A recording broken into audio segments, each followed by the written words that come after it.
एक नज़्म है जी। की दोखी तेरियां हस हस के अखां सुज गईयां ने। की दोखी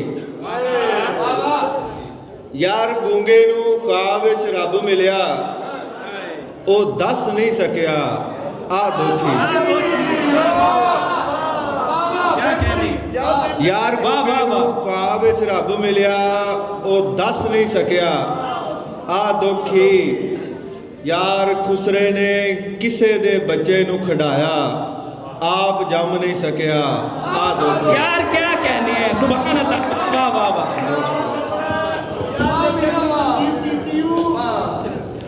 ओ आप जम नहीं सकिया आ दोखी।